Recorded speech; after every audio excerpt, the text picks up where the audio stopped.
واتاي waxaa dib u bilaabanayna marka session keena labaad ilaa iyo saacada noo soo hartaan ku qaadan doona insha Allah session kan wuxuu noogu jiraa course content-geena hadii ay xasuusataan qaybta labaad waxaa noogu qorneed inaan ku qaadan doono networking fundamental technicality boot sequence iyo subnetting. Okay, so boot sequence gadaal u dhiganayna haduu Ilaahay idmo waa habka systemku u soo kacay marxaladuhu soo maray statuskiisa insha Allah dib u dhiganayna dib maaragtay soo qurxan ma diyaarinin marka systemka live ay idin ku tusaa hadaa idin yiraahdaan oo ku wareeraysan marka soo documented ah yahay buugaas waa iga yara baxay marka dib aan u soo qabanaya haduu Ilaahay idmo insha Allah ama wait a minute.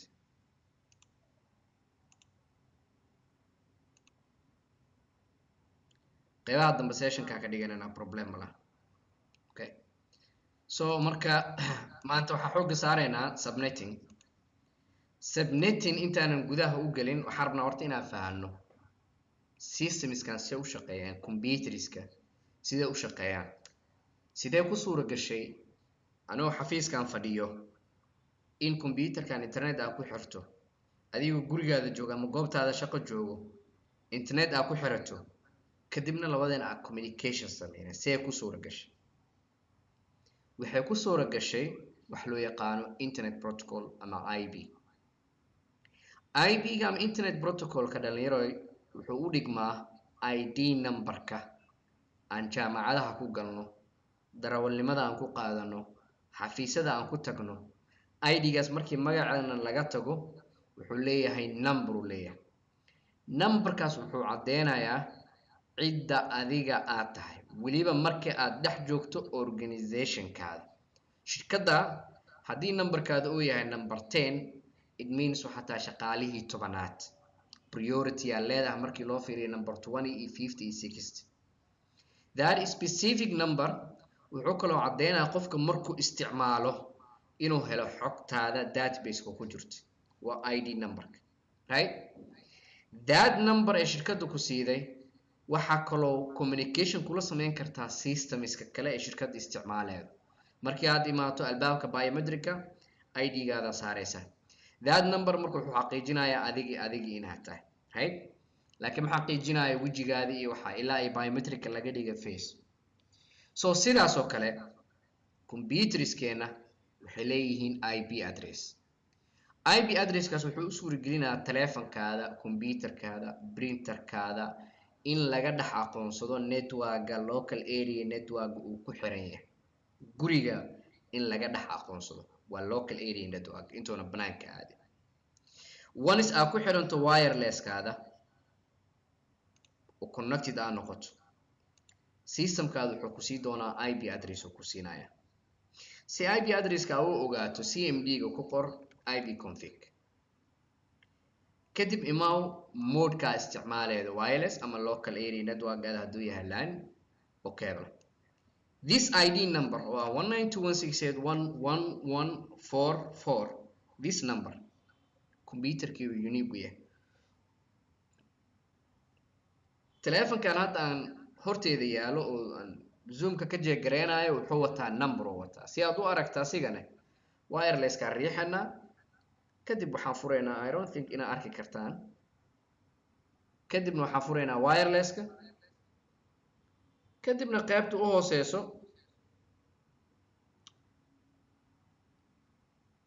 meel inta waxaan ku arkayaa IP address-kayga inuu yahay 192.168.177 anna maxaa ahay 144 so waxaan isku dayayaa telefonkayga inaan gaaro oo ah 177 hadday waxaan ku soo aragnay quiz-kiina ping command la yiraahdo waxaan leenahay ping kadib waxaan waceynaa numberka telefonka oo ah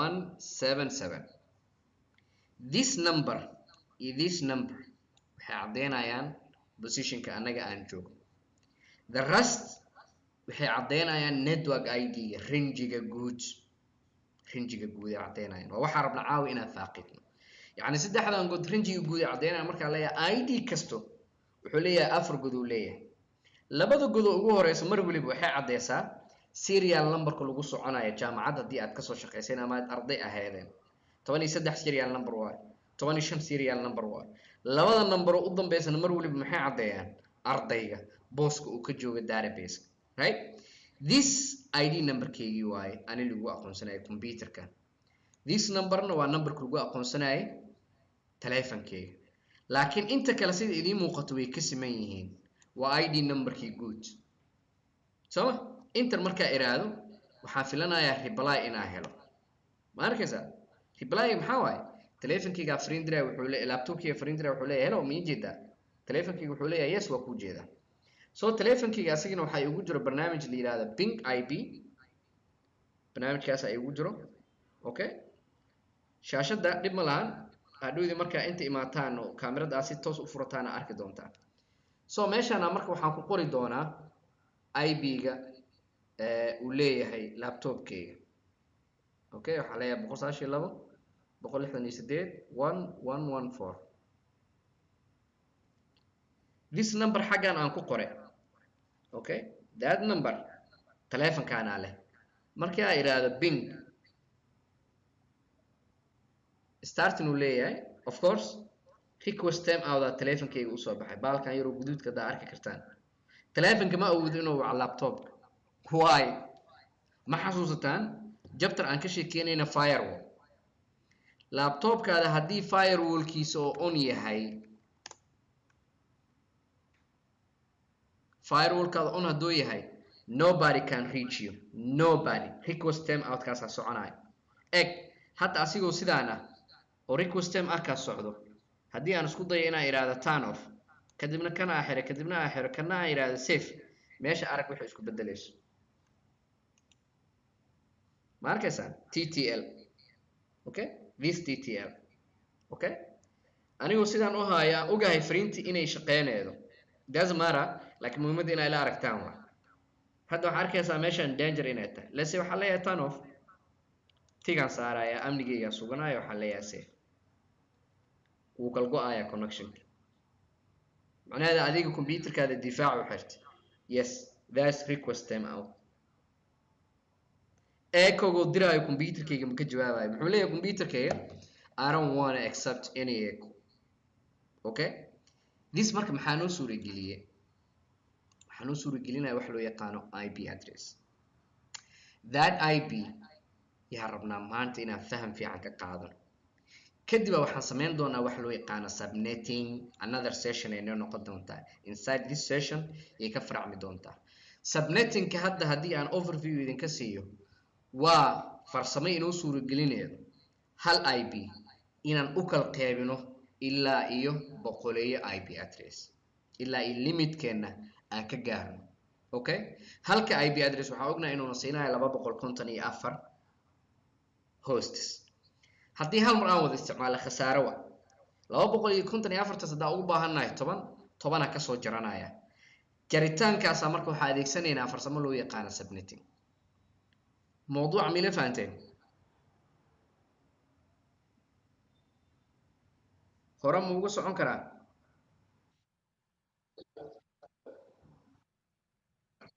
good wait idea سامبراننا عاوة مرك إن شاء الله good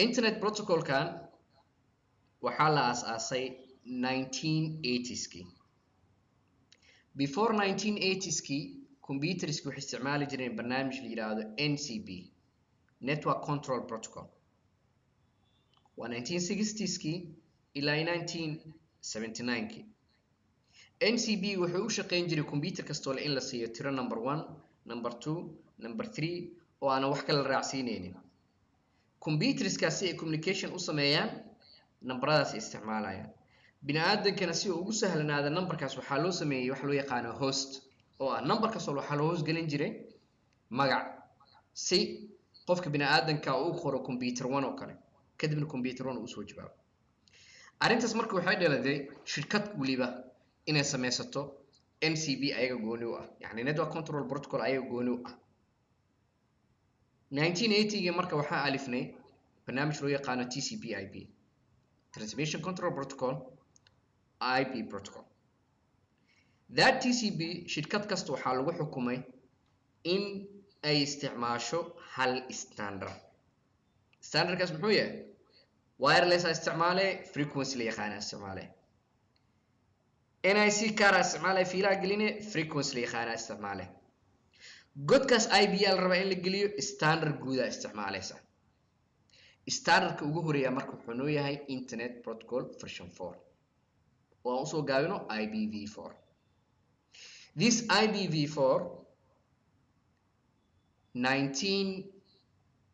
1994 kiya waxaa la yidhi wuu dhammaanayaa gebi ahaantiiba siduu ku dhammaanayaa because waxaa badata baahiyadii computerskii iyo wax soo saarkii teknolojiyada halkii qof maanta wuxuu isticmaalaa more than 2 devices computerkayga hadda IPu rabaa teleefankayga IPu rabaa TV ii yaalo IPu rabaa so IP version 4 cabirkiisa markii la xisaabay inta number laga bixin karo waa 4 billion ama 4.2 IP address la bixin karaa adduunka marka how many people IP address haysato meeqa qof IP haysato yani telefoon haysato meeqa qof xaafadu kula degano telefoon iyo laptop haysta meeqa cid oo aad taqaanaa telefoon laptop TV ee haysta wasaaradaha waaweyn arkaysan meeqa ka shaqeynaya meeqa device IP loogu baahan yahay so do you think marka 4.2 billion IP addresses in adduunka dhan oo aqbalay yani oo ka fargareenayo that means no xala loo baahan yahay la yiri marka xalkii wuxuu noqday in la isticmaalo barnaamij loo yaqaan NAT ama network address translation NAT muxuu yahay marka NAT wuxuu sameeyay IP version 4 ka ee waxa loo kala qaadayaa laba qayb waa ku baran doonaa course-gan inta hadda PowerPoint oo ku jiro laba loo kala qaadaya midna waxa la leeyahay waa public midna waxa la siinayaa private macnaha IP-ga private ka ah kaliya waxay ka shaqeyn doonaan area-da ay ku egyihiin let's say xafiiska aan joogo xaafadaada waa private IPs mostly waxa isticmaali doontaa 192.168 ama 172.16 ama 10 intaas waxa uu aqoonsanaynaa inay yihiin private kaliya waxay ka dhex shaqeyn doonaan building ama jaamacad ama xaafad ama xafiis public IPs kana waxaa la siiyaa routerska waaweyn si annaga private keena noola ximbaaro oo adduunkaas kala noola geeyo haddii aan isneeraan shirkada samaysanayna private IP aan isticmaaleyna oo aan gelino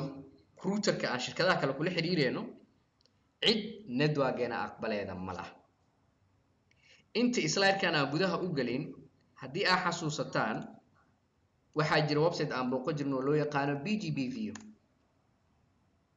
this BGPView markaan doorano oo inta aan ku qorno for example Somaliland waa meesha aniga hadda aan joogay haddii aan furo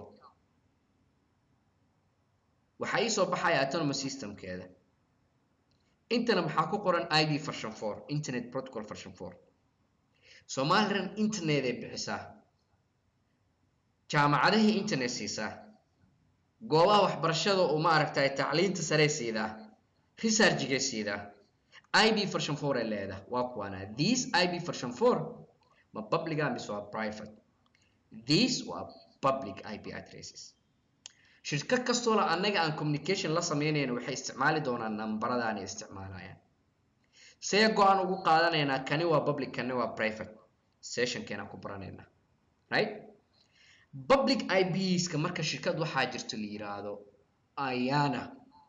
ayana ama internet assigned for name and numbers waa shirkad shaqadeeda ee tahayba in IP version 4 ka ay gacanta ku hayso almost 35 years ee jirta okay 80s ka waxa la sameeyay IP version 4 so those 8 years those maxaa la sameeyay 8 years maxaa la sameeyay 7 years maxaa la sameeyay rules la sameeyay regulations la sameeyay standards la sameeyay okay standards kaas marka waxa hoos imaadaan shirkadan la yiraahdo Icon even iyana waxa hoos tagtaa Icon hoos tagtaa Icon ka gormee la sameeyay 1998 kii it means ayaana horeeyda, right? ayaana horeeyda icon gadaal laga sameeyay. icon shaqadeeda marka maxay tahay? domainskan .com iyo .net iyo .org a isticmaaleyno inay monitor gareedee la socoto. okay, so ayaana marka waxay ahayd qolab ka madax banaan. icon waa la mideeyey, membera looga dhigay because sababta loo geeyey ayadoo 35 years jirto icon waxay tahay in ay qabanayda shirkadan la yiraahdo icon everything, IP addresski iyo DNSki iyo domainski, yani wax waliba inay ayada sameynaydo. That's why loo hoosgeeyey. annaga marka aan rabno Soomaaliya aan joogno inaan ID public ah helno waa inaan aadnaa iyana marka problem ay ku tahay wadan kasta inuu u imaado yiraahdo IP ya u baahanaa. iyana marka waxay sameysatay barnaamij loo yaqaano regional registry. regional registry maxaa waaye marka? regional registry waxay tahay wadan kasta, yani qaarad kasta waxaa loo asaan gareeyaa public IP gooniya ayaga lagu yaqaano. shanta qaaradood waa kana: APNIC, ARIN, RAIP, LANIC and Africa. APNIC yawa Americankii, Asiankii, Latin Americadii, annaga waxaana qusayso AFRINIC. shirkad cusub markaa sameysanayna u baahannahay IP address waa inaa aadna shirkad la yiraahdo AFRINIC. AFRINIC goormee la aasaasay? 2000 what? 2000 goormee la aasaasay? I think 2002 2001 kii la aasaasay AFRINIC. okay, 2000 kii taqriibkii 2000 kii la sameeyay AFRINIC. okay, let's say specifically aan u ogaano AFRINIC.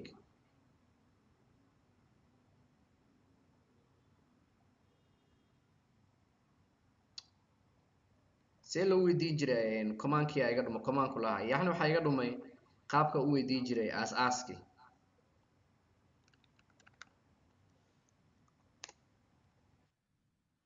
yep,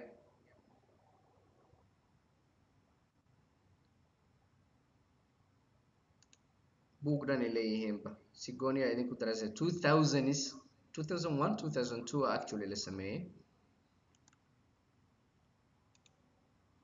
okay, so 2000 kii okay, proposal 2000 kii 2001 kiina waa la implement garay. so Africa haddaad joogto IP u baahan tahay you have to ayaga inaa aado. intaa marka waxaan kaga soo gudbaynaa iyaan ka doonanaynaa IP muxuu yahay, muxuuna qabtaa. hadda waxaa usoo dhaadhacanaa marka sidee aan ku ogaanaynaa IP-gan la sheego. layerskii aan soo baranay 7 layerna xaguu kaga jiraa yaan baranaynaa. waaye IP-gan ama internet protocol version 4 horta hore wuxuu ka shaqeeyaa layer 3 markii la joogo OSI modelka oo loo yaqaano network layer. ish waxaan rajeynayaa inaan kasoo sheekeynay shaqadooda iyo waxa ay yihiin. layerkan markaan joogno daatadiina waxaa laga dhigi doonaa haniri packet maxay tahay? fariintan hadda codka aan kusoo hadlayo cadcadaa laga dhigayaa markii la joogo layer 4. layer 3 markii la imaado cad kastoo waxaa la geli doonaa qaanad packeta laga dhigayaa. kadib waxaa la raacsiin doonaa IP addresska aan isticmaalaya, for example 192.168.144 iyo waxaa la raacsiin doonaa fariinteeda. so ila ogaada marka inuu ka shaqeynayo OSI modelka layer 3. markii la joogo TCP IP-gana layer 2 ka shaqeeya. haddii TCP IP-ga casriga hadda isticmaalayno 5 qodobaana wuxuu ka shaqeeyaa layer 3. intaa waxaan kaga gudbaynaa intoo hoos tagaan.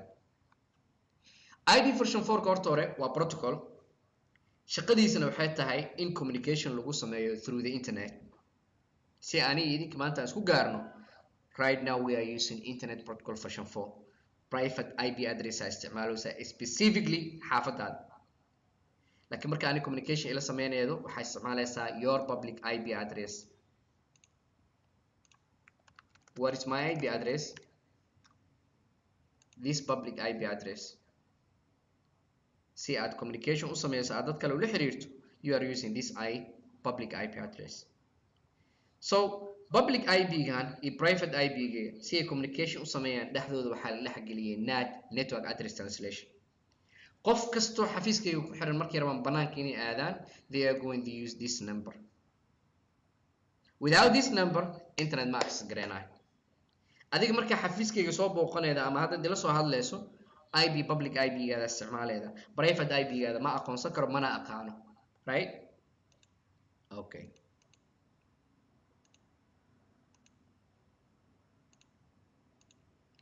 so every computer caalamka yaala waxaa u aqoonsanaynaa anaga host terminology-geena BC hadda wixii ka dambeeya network waxaa u naqaanaa host end device yaa u aqoonsanaynaa hadduu ilaahdo ama node okay every node caalamka yaalo internet ku xiran yahay si internet ugu shaqeeyaan wuxuu u baahan yahay afar god bis u baahan yahay afar god shanaad mu baahan just 4 digits u baahan yahay ama u aqoonsan doono octet afartaad octetna waxaa kala xagamee doona dhibco god kastoo la godka kale waxaa ka xigo dhibica ka xigto waa internet protocol version 4 ka sida uu shaqeynaa maxay tahay for example intaad waxaan ugu qoran a a b b c c d d hadhow number u bedeli doona right this a iyo this b si loo kala xakameeyo waxaa u dhaxayso dhibic haddii aad madaxa ka xisaabisano 1 2 3 4 afar god ma ka badan karo internet protocol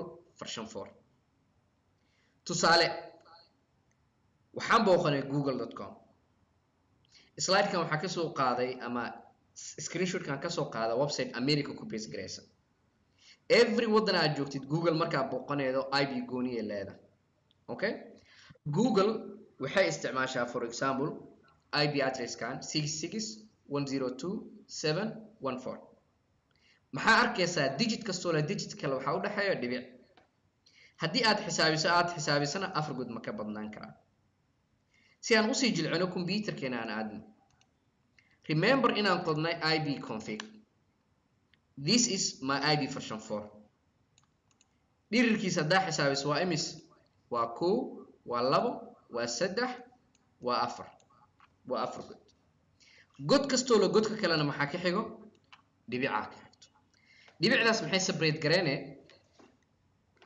waxay separate gareynaysaa in labadaas number aynan isku furmin xisaabaadkoodana la kala xakameeyo rally ahaada so this halkan digit wuxuu ximbaarsanaan doonaa number wuxuu ximbaarsanaan doonaa binary number waa ka shaqeynaynaa insha Allah halkii digit cabirkiisu waa 8 bytes waa 8 byte 192 kan kaliya arkayna it means waxa ku hoos jirto 8 bida ku hoos jirto midna dansan midna daaran isla wada baranayna insha Allah laakiin in general ila ogaada internet protocol version 4 inuu dhan yahay 4 octet octet kasto octet ka kale waxa ka xigo dhibic intaas ila meel dhiga way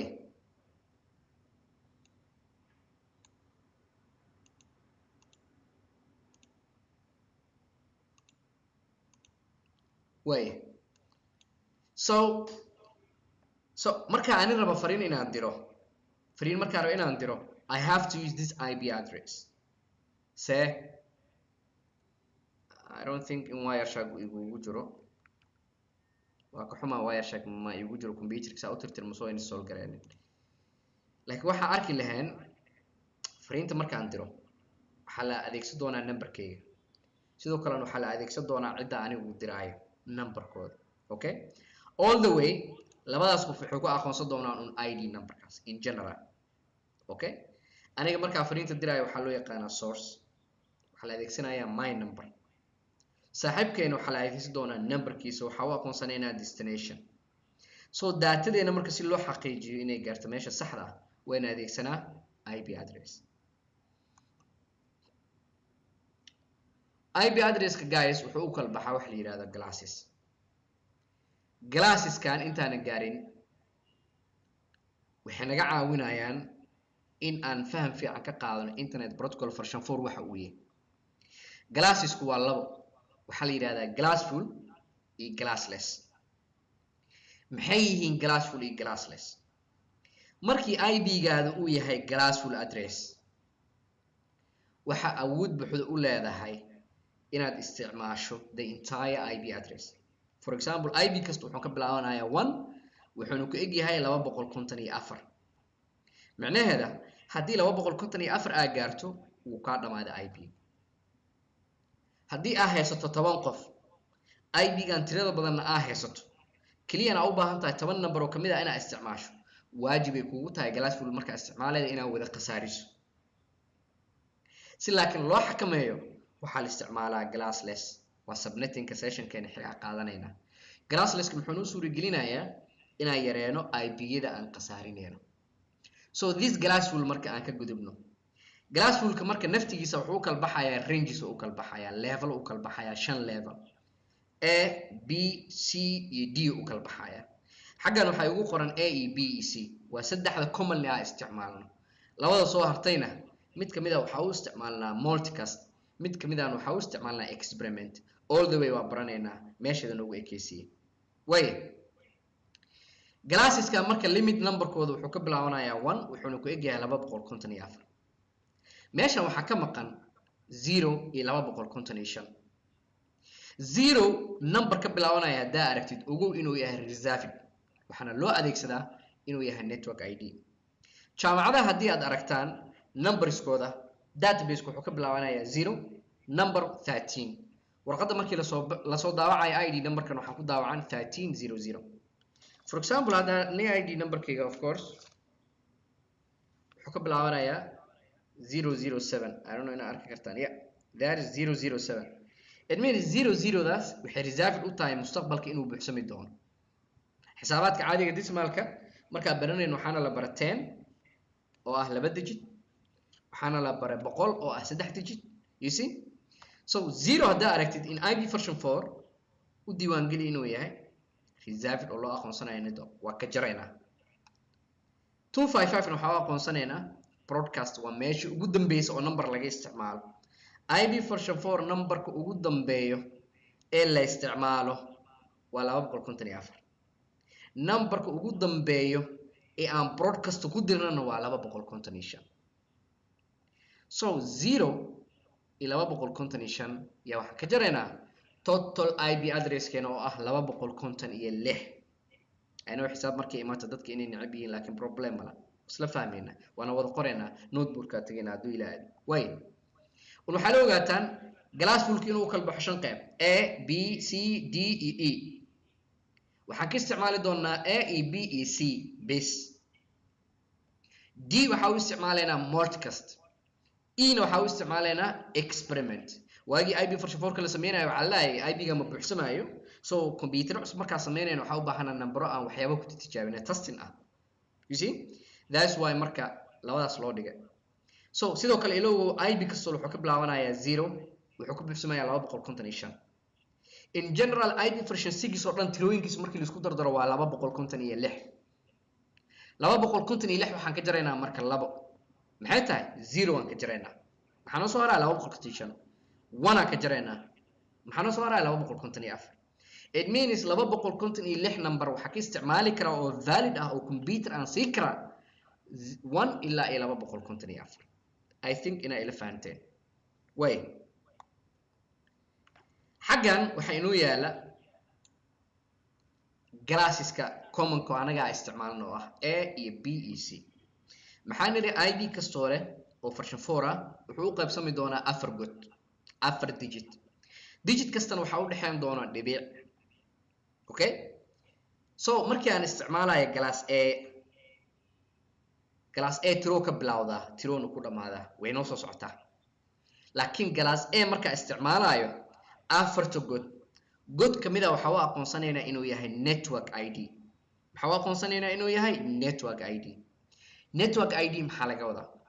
range-ga guud oo cadeynayo structure-kaada ama isticmaalka shirkadaada nambarada u baahan tahay.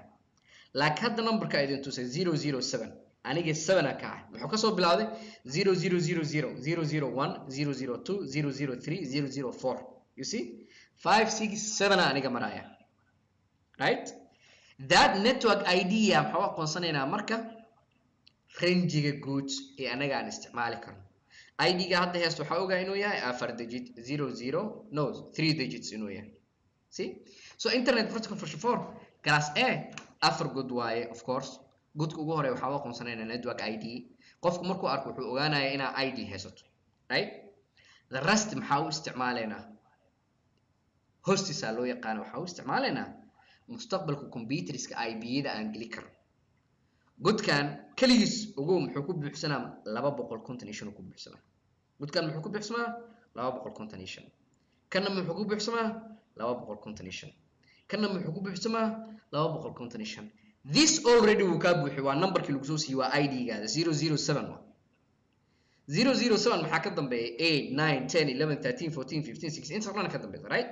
waa isticmaali kartaa waa. So godadka marka waxaa u aqoonsanaynaa inay yihiin reserved aan isticmaalayno. So let's say haddii godkan koowaad uu ku buuxsamayo 255 calculatorkan soo furto waxaan rabaa inaan ogaado shirkadayda mustaqbalka maxay isticmaali kartaa oo number haddii class A aan soo qaato. Already we know this number oo A ah godkiisa koowaad waa reserved waa buuxsama waa la isticmaal adaa lagu siiyay. maxaa ii banaan 3 god. god kasta muxuu ku buuxsamaa 255. waxaa leenahay 255 ku dhufo 255 ku dhufo 255. It means class A markaa isticmaalayo 16,581,375 kumbiyuutara IP addressin kara. see ku keenay nambaradana ii banaan. number kasta waxaa ogaa inuu ku buuxsamayo 255. kan hadduu kaa buuxsamo it means 255 kumbiyuutar IP soo siida. macnaha 254 kumbiyuutar IP soo siida. again 254 kumbiyuutar. again 254 kumbiyuutar. marka xisaabta saan dhahayaa u maleynaa 254 kaliya inay ku eg tahay. see? So in total marka maxaa helaynaa 16 milyan oo IP address. Right? Network gale class B loo yaqaanaa. meesha kan hal network oo ka ah hal god kan laba god oo network ka yahay. godka koowaad iyo godka labaad maxaa u aqoonsanaynaa inay yihiin network ID. macna waxay idin yeelanaysaa hadhowda nambarada markaa qoreyno. laakiin ogaada internet protocol version 4 waa 4 god. class A markaa joogtid hal god adaa isticmaashay waxaa loo aqoonsanayaa network. 3 god aa valid ku ah. 3daas god macnaheedu waxay tahay waa 000 waxay ku buuxsamayaan 255. class B imaane labada god ugu horeyso waa network ID. macnaheedu haddii aan isticmaalayo mastercard okay mastercard aan isticmaalaya waa 573. numberkan afartan god hadaa isticmaalo oo aan geliyo muxuu ahaa meelihi aan wax kaga gadana automatic mastercard u aqoonsanaya. why? because waa lagu programiyay in every mastercard oo 53 ka bilaabanayo, right? so class B marka waxaa leenahay labada god ugu horeyso waa ID. shirkadeena lagu aqoonsanaya. maxaa ula jeedaa? haddii aan ku laabano BGB view shirkadeeda Somaliland IP-gan 15473 class B waaye ayada lagu aqoonsanaa. 24 eberna ayada leh waxay rabtay ka sameysanayaa hadhuuda nambaro 25 ay ka sameysatay oo arkay 25 26 ka sameysatay 26 27 ay ka sameysatay si nambaradaas adaa leh ugu buuxsanay godadkaas adaa leh, right? labada godoo soo hartayna waa isticmaalayaashaada say u xaqiijinayaan again calculatorkii soo bixi. class B markaa isticmaalaya meeqa isticmaalaya heli kara.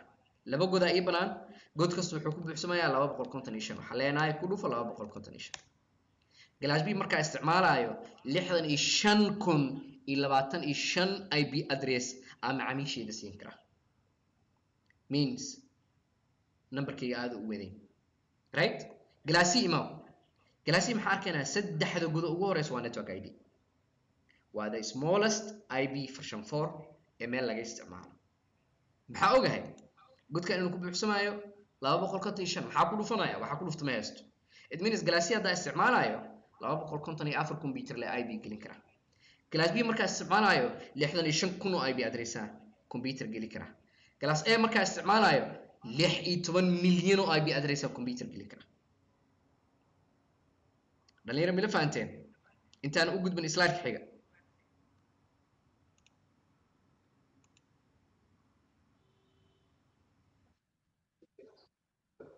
okay ويا تيم هوردا ككع هوردة I know حساب مركي ما تقول له هوردا even including me أنا هوردو ياد وي جلاسيدي هذا أسوأ أركتين أو A ي B ي C أنكل قادنة وحليهن رنجس ليهن تروين ليهن هادو دي ترى صداه شو وحكوس هلنانيس إن جلاس كاس I identify كريد أدري هذا A و B هذا جلاس A محسوق جاني إن لح 8 مليون أي بي نسيناي يعني لح 8 مليون كمبيوتر أي نمبر سينكرنا that means number كانوا حاستعمالي دون شركتها آتكو واوين including Google including Amazon including Microsoft those شركات waxay leeyihiin waxa loo yaqaano cloud computing ay leeyihiin meeqa qof maanta iska diiwaan gelis meeqa shirkada iska diiwaan gelis millions of users ay leeyihiin those users waxay u baahan yihiin IP address ay u baahan yihiin galaaska ay isticmaalayaan ee shirkada ka soo qaadanayaan must be glass A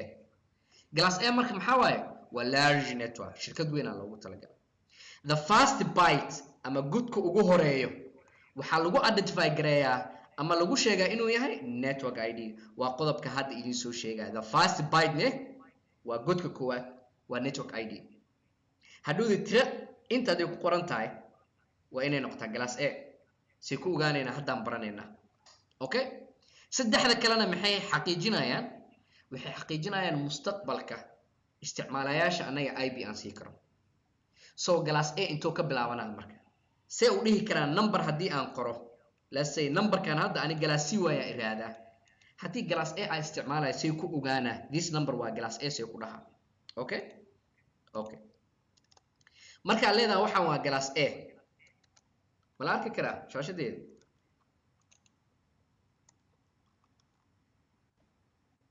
dhalinyaro ma arkaysaa anaa may waxaan rabaa inaan inta ku qoro okay glass A wuxuu leedahay start number ay leedahay start range number glass A wuxuu ka bilaabanaa dhalinyaro 0 ilaa iyo 126 fahmaysa 0 ilaa iyo 126 waa glass A macnaheeda haddii aad aragto number 1.1.1.1 maxaana la yidhi anaga internet protocol version 4 waa 4 digit god kastoo la godka kale waxaa u dhexeeya doona dhibic adiga hadhuuda haddii lagu weydiiyey glass A ma isticmaaloodaas ay ku ogaanay kuwa inaad taqaanaa glass A rangigiisa glass A rangigiisa waa inaad naqaanaa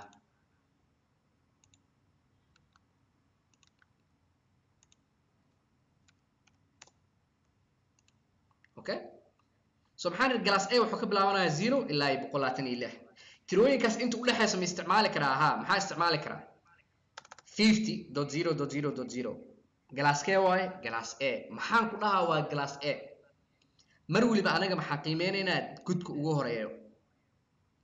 ugu horeeyo tirada uu ka bilowday waxaa go'aan ugu qaadanaynaa inaan dhahna kan waa glass A waa glass B so haddii aan isticmaalo 110.0.0.0 means waxaan joogaa glass A haddii aan isticmaalo 120.192.10.0 waxaan joogaa glass A maxaan ku leeyahay glass A aan joogaa mar waliba waxaan fiirinayaa numberka uu ku bilaabanayo numberkan uu ka bilaabanayo rangigeyga ma ku dhaxeeya yani ma ka weyn mise waa ka yareeya haddii uu ka yareeyahay that means glass A aan isticmaaloya intaanan glass B u gudagelin yaana fahmin glass A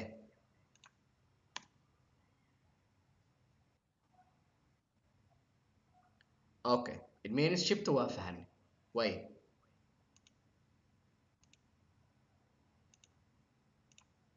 so waxaa isla fahnaa marka glass A shirkad weyn inay isticmaaleedo rangigu ka bilaabanaya inuu yahay 0 up to 126 si kale computerka ugu horeeya waxaa la sii karaa 1 remember inaan ku yiri 0 waxaa loo reserved gareey network 255 waxaa loo reserved gareey broadcast labadaas markaan ka jarno 254 number ah heleena markii aan isticmaalayno within 254 taasa marka waxa ka dhax isticmaaleena 1 ilaa 126 intaas u dhaxaysa daa aragna waxa leena waa glass A inta kale maxay ku buuxsamay 255 ay ku buuxsamay maxaa laga wadaa notebook hadii aan ku laaban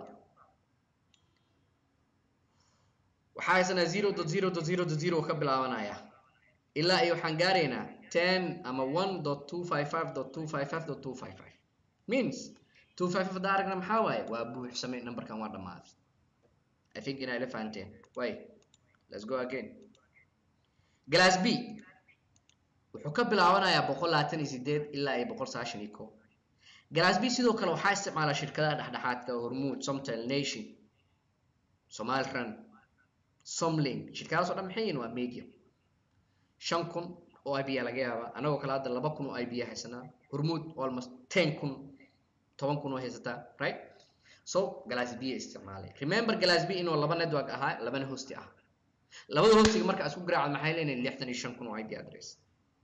65taas kun say ku aqoonsanayaan nambaradooda say ku aqoonsanayaan intee ka bilaabanayaan 128 ilaa 191.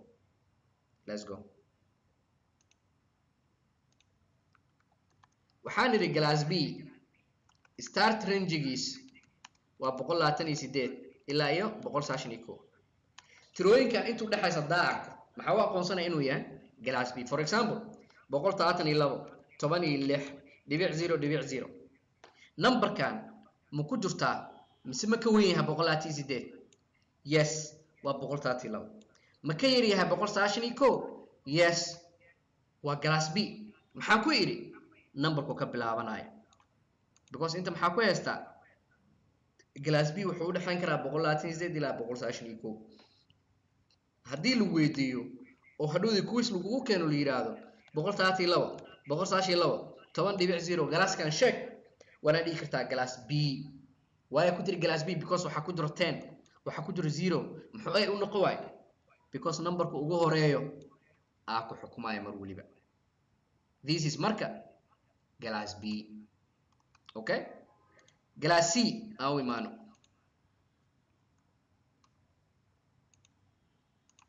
Glass C asiga waxa loogu talagalay shirkadaha aad ku yaryar soo kabcaya hadda. saddexda god ugu horeedo waa wada network. godka u dambeeya laga isticmaali karaa oo ah last 4 octet. Okay, numberkiisuna wuxuu ka bilaabanayaa 192.223. macnaheedu waxay tahay Glass B cadday haddii lagu yiraahdo Glass C start range-giisa wuxuu ka bilaabanayaa 192 ilaa 223. intaan tiro u dhaxaysa haddii aan arko waxaan leeyahay warheed waxa isticmaalaysaa Glass C. hadda haddii aan ku laabto terminalkeyga ma arkaysaa maxay tahay waa 192. maxaa isticmaalayaa Glass C isticmaalayaa, right? public IP-geyga haddii aad ku laabataan my public IP maxaa waa 154. ma Glass A ma Glass B ma Glass C bal ii sheega kan idinka raba 154 Glass A miya B miya C miya Glass K xareed A waayo yiri waa kas. علي حسن وحميري وجلاس بي. هاي محاتري.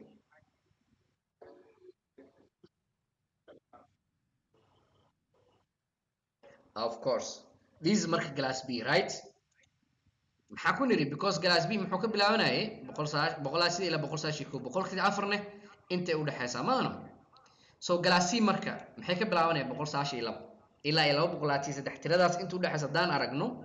وحاول قنصنا إنه يهاي Glass C. وركز معديه. واي.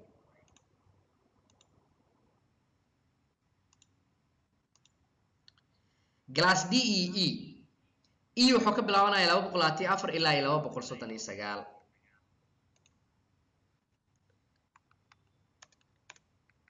Glass A B C D soma. Glass D wuxuu ka bilaabanayaa 224 ilaa 239. Glasskan waxaa loo yaqaanaa multicast. Multicast maxaa laga wadaa? Computerkii la geliyaa IP-gan wuxuu awood u leeyahay inuu la xiriiro multiple computers. Okay, hal maalin la practice sameyn doonaa teleefankeyga teleefano kale inta soo dhigaya muuqaal inta ka daaraya anoo multicast sameynaayo teleefankeyga ka soo wada daawanayaan muuqaalka aan computerkeyga ka sameynayo. Okay, this is multicast.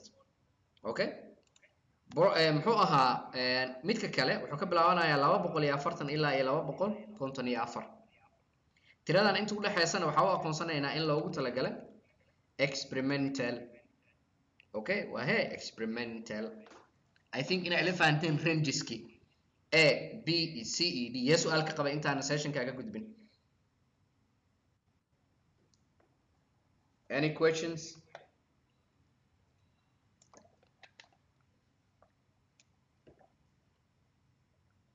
That means we have no questions. Okay. So tani waxay idinka caawinaysaa marka ID kasta banaanka aad ku aragtaan inaad qeexdo aad tiraahdo kani waa A, kani waa B, kani waa C, kani waa D, kani waa E. sidoo kalena waxay ka caawinaysaa inaad ogaato ID version 4 inuu yahay 4 god. Okay, cali hadal. علي حسن.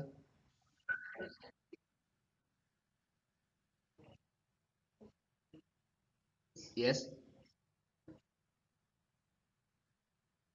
Okay. Okay. Good point. aada u sugaya inaad su-aashaasi weydiisaan. xaggee ka baxday 127? eeg 127 waxaa loo yaqaanaa loopback address. loopback address maxaa laga wadaa? every device oo network ku shaqeynayo waxaa waajib ku ah in test lagu soo sameeyo. test maxaan ka wadaa? in tijaabo inuu network ku shaqeynayo laga hubiyo. Okay, for example adigoo internet haysta iyo adigoo haysaninba haddii aad bingareedo 127.0.0.1 reply aa hele. replygan intuu kaaga imaanaa computerna maahan, telefonna maahan, internetna maahan, intuu ku jiraa wuxuu ku jiraa network interface kaarka oo ku dhisan computerkaada iyo ku dhex dhisan yahay. even without internet wuu kuu shaqeynayaa.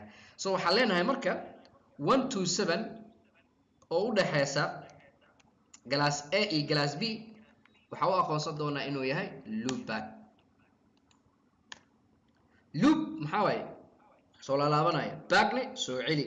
loopback marka device-kaada asaa isticmaalayo NIC kaarka built in looga dhigaa.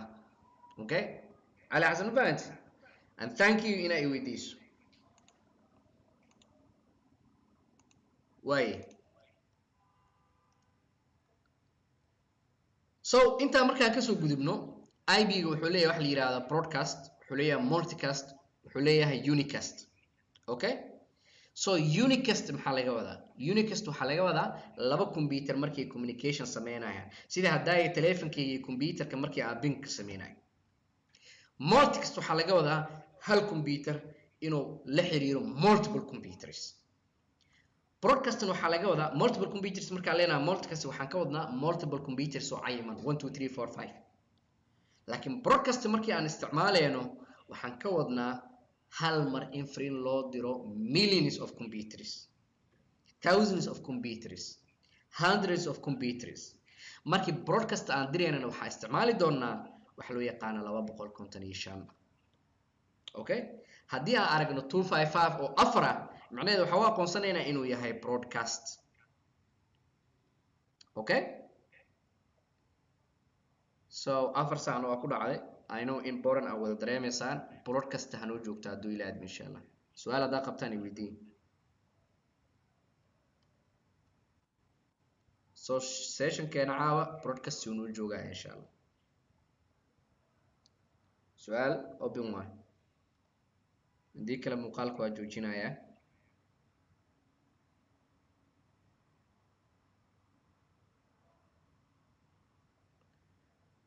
way aad iyo aad u mahadsantihiin. xiisadeena intaana ku egtahay insha allah. labada muuqaalba waa idin soo upload garaynaa right now. youtube-ka idin soo dhigaya, xaggaasaa kala soconaydaan insha allah. I know IB-ga inuu yahay some kind of critical, laakiin waxaan ku dadaalayaa inaan ka dhigo mid aad u sahlan fahamkiisa insha allah. adigu un ogow galaasiskan A, B, C xifdi. A network inuu ka bilaabanayo godkiisa koowaad, B labada ugu horeysa inuu network yahay, C na saddexda ugu horeyso. godadka kalena loo yaqaano host isticmaalayaasha nambarada la sii lahaa. mid kastoo la by default waa 0 wuxuu ku buuxsamayaa 255. si aad u ogaato isticmaalayaashaada mustaqbalka 255 isku garaac. tirada kuu soo baxdaahe ku ogaanaysa. sidoo kale galaas kasta wuxuu leeyahay range oo ka bilaabanaya A 0 ilaa 126 ama 1 ilaa 126. tiradaas inta u dhaxaysa for example godkan haddaa 10 isticmaalo waa galaas A, haddaad 20 isticmaalo waa glass A. godka labaad haddii aan isticmaalo 172 ama aan isticmaalo 127 ama 129 waa glass B. يعني rangeskan inaa meel saartaan. aad iyo aad u mahadsantihiin. habeen wanaagsan.